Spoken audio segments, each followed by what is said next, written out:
ஓம் சக்தி. வாகைப்பூக்கு வெற்றி.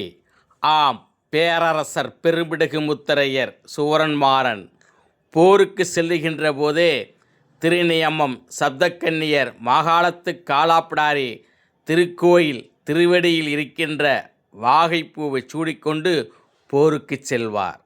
அம்மரபு வழியில் இன்றைக்கு மாண்புமிகு தமிழக முதல்வர் திரு விஜய் அவர்கள் வாகைப்பூவை தன் கொடியிலே அமைத்து பேரரசர் வழியிலே வாகைப்பூ சூடுவேன் என்று சூளுரைத்தார். ஆம், இன்றைக்கு தான் சந்தித்த முதல் தேர்தலிலே வாகைப்பூவை சூடி தமிழக முதல்வராக அமர்ந்திருக்கின்றார். அவருக்கு முத்தரையர் சமூகத்தின் சார்பாகவும் பேரரசர் பெரும்பிடுகு முத்தரையர் சூரன்மாறனுடைய பேர பிள்ளைகள் சார்பாகவும் தாய் காலாப்பிடாரி திருப்பணி குழுவின் சார்பாகவும் நன்றியையும் வாழ்த்துக்களையும் தெரிவித்துக் கொள்கின்றோம்.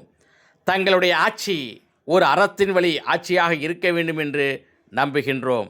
எம் குல மன்னர் வாகைப்பூ சூடி சென்றாலும் இந்த தாயினுடைய ஆசையோடு அறத்தின் வழியிலே ஆட்சி நடத்தினார். அது சித்தர்களுடைய ஆட்சியாக இருந்தது, நாயன்மாருடைய ஆட்சியாக இருந்தது, ஆழ்வாருடைய ஆட்சியாக இருந்தது, ஏன் மக்கள் நலன் சார்ந்த ஆட்சியாக இருந்தது.